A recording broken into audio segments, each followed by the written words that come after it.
नमस्कार, मैं हूं उमाश्री, आपकी अपनी ज्योतिषी। बहुत स्वागत और अभिनंदन। आज का जो वीडियो है राहु और केतु के गोचर पर आधारित है। विशेष रूप से आज मैं केतु की ही चर्चा करूंगी। मैं हूं उमाश्री, आपका बहुत स्वागत अभिनंदन करती हूं और परमात्मा से आपके लिए सभी खुशियों को मानती हूं। मित्रों, आज का जो वीडियो है केतु पर केंद्रित है। केतु देव वृश्चिक राशि में प्रवेश कर रहे हैं और ये दिन है 23 सितंबर 2020 को। जैसा कि आपको पता ही होगा कि राहु केतु हमेशा 180 डिग्री पर होते हैं और एक ही समय पर दोनों अपनी अपनी राशियों में प्रवेश करते हैं। राहु अपनी उच्च राशि वृषभ में आ जाएंगे और केतु अपनी उच्च राशि वृश्चिक में। तो ये जो परिवर्तन है, महापरिवर्तन है। 18 महीनों का अच्छा खासा समय लेंगे ये और किसी को कहाँ से कहाँ पहुँचा देंगे। वैसे तो ये उच्च राशि में है तो बहुत ज़्यादा अशुभ किसी के लिए करेंगे नहीं, लेकिन जन्मकालिक भी राहु की और केतु की स्थिति मायने रखती है। तो जन्मकालिक भी स्थिति पर भी विचार करें आप, इसके अलावा दशा अंतरदशा पर भी विचार करें, तभी किसी निष्कर्ष पर पहुँचें। लेकिन केतु का ये जो गोचरीय परिणाम है किन 4 राशि वालों को बहुत ही शुभ होने वाला है, आज के वीडियो में यही बताऊंगी। इसके साथ ही साथ कुछ उपाय भी बताऊंगी आपको। केतु ग्रह अचानकता के कारक हैं, आकस्मिकता के कारक हैं। केतु जो है एक ही शरीर के 2 हिस्से हो गए थे, एक राहु है और एक केतु है। तो राहु सिर है, राहु के पास दिमाग ही दिमाग है। हर समय राहु का दिमाग में खिचड़ी पकती रहती है, हर समय राहु के दिमाग में उधेड़ बुन चलती रहती है।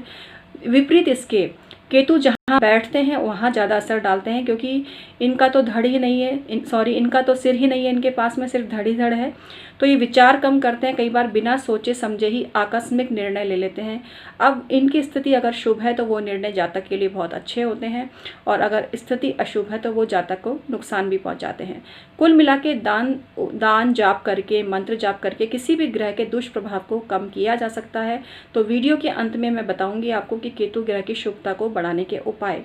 तो चलिए आज का वीडियो शुरू करते हैं और आज मैं आपको बताती हूँ उन 4 शुभ राशियों के बारे में, उन 4 ऐसी राशियों के बारे में जिनको कि केतुदेव बहुत अच्छे परिणाम देने वाले हैं वृश्चिक राशि में बैठकर। पहली राशि है मिथुन राशि। मिथुन राशि वालों के लिए छठे घर से गोचर करेंगे और ये स्थिति उनके लिए बहुत ही शुभ होने वाली है। शत्रु पक्ष पराजित होगा, ज़िंदगी में उल्लास ही उल्लास होगा। ज़िंदगी में मौज मस्ती, खुशियाँ जो सब अब तक रुकी हुई थी वो सब आपकी ज़िंदगी में आने लगेंगी। जो आपका मूल स्वरूप है, खुशहाली, उल्लास, एक जिसको बोलते हैं ना हंसी मजाक का माहौल, कुल मिला के ये समय आपके लिए बहुत ही उन्नतिवर्धक रहेगा और ये समय आपके लिए आपको प्रोग्रेस दिलाने वाला रहेगा। तो कुल मिला के अच्छे समय की आप जो ढूंढ रहे थे बहुत समय से, वो समय अब आपके सामने आएगा। दूसरी जो राशि है वो है कन्या राशि। कन्या राशि के लिए तीसरे स्थान से गोचर करेगा, मतलब ट्रांजिट जो है तीसरा भाव का ट्रांजिट हो रहा है। तो ये बहुत ही शुभ है, आपके पराक्रम और मेहनत के जज्बे को बढ़ाने वाला है। अपनी ही मेहनत से, अपनी ही स्व अर्जित बातों से आप लाभ को प्राप्त करेंगे और आपको अच्छा खासा धन का भी लाभ होगा इस अवधि में। तो कुल मिला के सफलता के चरमोत्कर्ष पर पहुँचने के लिए तैयार हो जाइए और ये जो समय आपके लिए बहुत ही बढ़िया होने वाला है। और तीसरी राशि जो है वो है वृश्चिक राशि।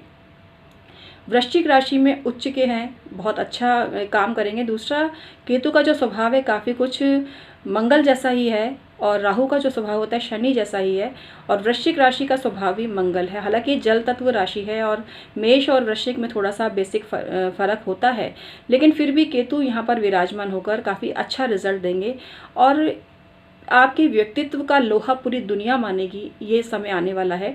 गुप्त शत्रुओं से सावधान रहें। कोई आपके खिलाफ साजिश कर सकता है लेकिन आप अपनी सूझबूझ से उसको पकड़ लेंगे, लेकिन फिर भी सावधान रहना बहुत ही ज़्यादा ज़रूरी है। कुल मिला के मान सम्मान और प्रतिष्ठा के ज़बरदस्त परचम लहराने के योग हैं। तो ये समय आपके लिए बहुत ही उत्तम होने वाला है, लेकिन फिर भी आपको दान जाप करते रहना चाहिए और केतु ग्रह के लिए कुछ दान विधान वगैरह आप करें तो इससे आपको फ़ायदा मिलेगा। केतु ग्रह के लिए गणेश जी की पूजा का विधान है, गणेश जी की पूजा करें, केतु देव के मंत्रों का जाप करें तो आपको काफ़ी फ़ायदा मिलेगा। कोड़ियों को जितना आप कोड़ियों की सेवा करेंगे उतना आपको फ़ायदा मिलेगा। अगली राशि है मकर राशि। मकर राशि के लिए स्वर्णिम समय है। बहुत समय से अवलंबित काम इस अवधि में बनेंगे। मकान के, धन के अच्छे योग बनते हैं, शिक्षा में सफलता के योग बनते हैं, घर बैठे ही पैसा आपके पास भाग भाग कर आएगा, ऐसे योग बनते हैं। कुल मिला के ये जो समय है काफ़ी अच्छा है।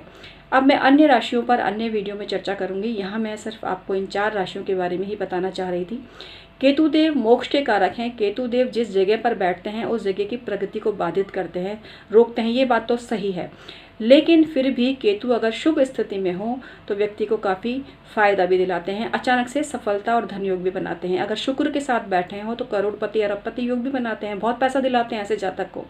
जिसकी कुंडली में शुक्र केतु की युति होती है वो व्यक्ति धनवान निश्चित रूप से होता है। इसके अलावा केतु धर्म के कारक हैं, धार्मिक कट्टरता के कारक हैं, मोक्ष के कारक हैं, आध्यात्मिकता के कारक हैं, आत्मिक उन्नति के कारक हैं। तो कुल मिला के केतु बहुत अच्छे रिजल्ट देते हैं। केतु देव की उपासना करने के लिए कुछ खास नियम कायदों का पालन आपको करना चाहिए। आपको झूठ से बचना चाहिए, आपको किसी से बेईमानी और फरेब नहीं करना चाहिए। जो भी बात है वह साफ बोलें। जैसी फसल बोएंगे ना केतु आपको वैसा ही परिणाम निकट भविष्य में देगा। तो हमेशा अच्छे कर्म करें, किसी की झूठी गवाही ना देवें, किसी की चुगली निंदा ना करें, किसी की बुराई ना करें। कुल मिला के इन सब चीज़ों से बचकर अगर अपने पथ पर सही तरीके से चलेंगे तो केतु आपको सफलता के चरमोत्कर्ष पर पहुँचाएंगे। केतु की शुभता को बढ़ाने के लिए गणेश जी की पूजा करें। गणेश जी की पूजा से अनिष्टता कम होती है और शुभता बढ़ती है। केतु के मंत्रों का भी जाप कर सकते हैं। ओम केम केतुवे नमः, इस मंत्र की एक माला डेली करें तो आपको फायदा मिलेगा। इसके अलावा केतु यदि वैसे तो जिन 4 राशियों के लिए मैंने बताया है तो आपके लिए शुभ ही है, तो इसलिए परेशान होने की कोई बात नहीं है। फिर भी जन्मकालिक अगर केतु खराब है आपका और उसकी वजह से आप परेशान हैं तो स्ट्रीट डॉग की सेवा करें, चितकबरे कुत्ते को डेली रोटी खिलाएं, काले और सफ़ेद रंग के कंबल का दान करें। ये दान मंगलवार या गुरुवार के दिन आप कर सकते हैं। इसके अलावा जो रेंगने वाले कीड़े होते हैं उसका जरूर ध्यान रखें कि किसी कीड़े पर आपका कोई पैर ना पड़े, आपकी चप्पल से चिपक कर कोई कीड़े मकोड़े ना मरे। इसकी कोशिश कर सकते हैं, बच तो नहीं सकते क्योंकि 100% इस पर नहीं रहा जा सकता, जाने अनजाने भूल चूक इंसान से होती है, लेकिन फिर भी क्षमा मांगे। इसके अलावा आपकी कुंडली में कालसर्प दोष अगर है तो आप नाग देवता की अंगूठी धारण करें, इससे आपके जो कालसर्प दोष है उसकी भी आपकी शांति होगी।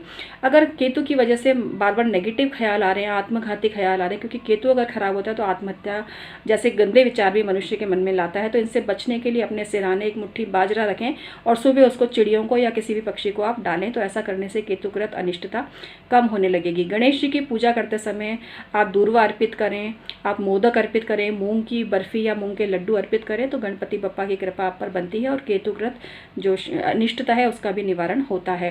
केतु की शांति के लिए सप्त धान्य, 7 रंग का धागा, ये भी आप दान कर सकते हैं। केतु की शांति के लिए, केतु की शुभता को बढ़ाने के लिए किसी भी हनुमान जी के मंदिर में तिकोना झंडा लगाइए मंगलवार के दिन। जैसे जैसे वो झंडा लहराएगा ऐसे ऐसे आपकी प्रतिष्ठा का परचम समाज में लहराएगा, देश में लहराएगा। तो ये काम भी आप कर सकते हैं। केतु देव की शांति के लिए आप केतु स्नान भी कर सकते हैं। स्नान में बकरी का मूत्र कुछ बूंदें या फिर बकरी के दूध की कुछ बूंदें डालकर स्नान करें तो भी आपको फ़ायदा होगा। इसके अलावा तिल, नागर मोथा, हल्दी ये सब चीज़ें डालकर भी स्नान करते हैं तो उससे भी केतु की शांति होती है। केतु को छेद वाला कपड़ा जो है वो केतु का माना गया है, तो ऐसा कपड़ा जिसमें छेद हो गया हो भूल कर भी आप ना पहने, जिनके लिए केतु अनिष्टकारी है। जिनका मूलांक 7 है, यदि वो छेद वाला एक रुमाल अपने पास रखते हैं तो उनको बहुत फ़ायदा मिलता है क्योंकि केतु उनका लॉर्ड है। इसके अलावा भगवान नरसिंह की उपासना भी केतु की शांति के लिए और केतु के शुभ प्रभाव को बढ़ाने के लिए की जाती है। तो भगवान नरसिंह की उपासना भी आप करें, उनके किसी मंत्र का भी जाप कर सकते हैं, मंदिर में जाकर आप दर्शन भी कर सकते हैं, आपको बहुत ही फायदा होगा। क्योंकि भगवान जो नरसिंह हैं वो भक्त वत्सल हैं, भक्तों पर कृपा करने वाले हैं, उनकी रक्षा करने वाले हैं। भगवान श्री हरि विष्णु का ही स्वरूप हैं, तो उनकी शरण में जाएं और ऐसा करने से भी केतुग्रस्त दुष्प्रभाव से मुक्ति मिलेगी और शुभता को बढ़ाने में सहायता मिलेगी। ओम स्त्राम स्त्रीम स्त्रोम सह केतुवे नमः, यह है केतु का तांत्रिक मंत्र। इस मंत्र की डेली 2 से 3 मालाएं करें, 7 माला भी कर सकते हैं। ऐसा करने से भी केतु के अच्छे रिजल्ट्स और पावरफुल रिजल्ट आपको मिलेंगे, शुभता प्राप्त होगी। जिनके लिए केतु जन्मकालिक अनिष्टकारी हैं वो भूल कर भी लहसुनिया या कैटसाई धारण ना करें, क्योंकि अशुभ ग्रह का कभी रत्न धारण नहीं किया जाता है। आप केतु के लिए उस रत्न का दान कर सकते हैं या मंदिर में चढ़ा सकते हैं। ऐसा करने से आपको बहुत फ़ायदा होगा। अब आपको मैं बताती हूँ सस्ता, सुंदर और टिकाऊ उपाय, वो है मुंह देखने का शीशा। जी हाँ, मिरर, छोटा सा मिरर जिसमें सिर्फ मुंह दिखता हो, ऐसा मिरर आप किसी को भी दान कर दीजिए। छोटा सा गोल मिरर भी चलेगा, छोटा सा छोटा भी चलेगा। कुल मिला के ऐसा जो मिरर है अपने ऊपर से उसार के आप किसी मंदिर में रख कर आ सकते हैं या कहीं चौराहे पे भी रख कर आ सकते हैं। मतलब मिरर का दान करने से भी केतुकृत अनिष्ट प्रभावों से आपको मुक्ति मिलेगी। तो आज मैंने बताया 4 राशि वालों के लिए, वो राशि थी मिथुन, कन्या, वृश्चिक और मकर, इन 4 राशि वालों के लिए केतु बहुत ही अच्छे परिणाम देंगे। केतु को सिंह राशि में मूल त्रिकोण में माना गया है। केतु वृश्चिक राशि में उच्च का होता है। केतु कि कुछ लोग मीन राशि मानते हैं, जबकि कुछ लोग केतु को सिंह राशि में ही स्वग्रही मानते हैं।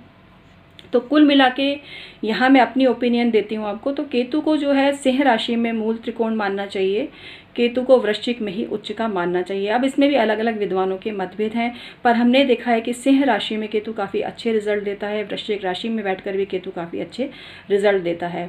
तो कुल मिला के आप अपने जीवन को खुशहाल बनाइए, ग्रहों के दान जाप करिए, इनसे ही आपको फ़ायदा मिलेगा। और ये खुद ही करो उपाय, जो उपाय खुद करते हो उनका ही रिजल्ट आपको अच्छा मिलता है। तो मैं हूँ उमाश्री, आज का वीडियो समाप्त करती हूँ और आपसे निवेदन करती हूँ कि चैनल को सब्सक्राइब करिए, बेल बटन भी ज़रूर दबाइए। आने वाले टाइम में और भी वीडियो बनाऊंगी, अलग अलग टॉपिक पर बनाऊंगी, केतु पर भी और वीडियो बनाऊंगी, जो राशियाँ बची हुई हैं उन पर भी बनाऊंगी। और जिन राशियों के लिए केतु का अनिष्ट गोचर हो रहा है उनको अपने आप को प्रोटेक्ट करने के लिए क्या करना चाहिए, बहुत ही जल्दी ये वीडियो डालूंगी। तो चैनल को सब्सक्राइब जरूर कर लीजिएगा मित्रों। कुंडली परामर्श भी आप ले सकते हैं, मैं बहुत ही सस्ता ऑफर लेकर आ रही हूँ। अगर आपको अर्जेंसी है तो आप बिना देरी के संपर्क करिए, क्योंकि एक एक मिनट खिसकता जा रहा है। एक छोटी सी सलाह आपके पूरे जीवन को बदल के रख सकती है। मैं 23-24 वर्षों से ज्योतिष पर कार्य कर रही हूँ, अच्छा खासा मुझे अनुभव है, लाखों लोगों की कुंडली देख चुकी हूँ। किताबी ज्ञान से ज़्यादा प्रैक्टिकल ज्ञान महत्व रखता है। किताबों से हम बहुत कुछ सीखते हैं, लेकिन जीवन का जो अनुभव है वो हमें बहुत कुछ सिखाता है।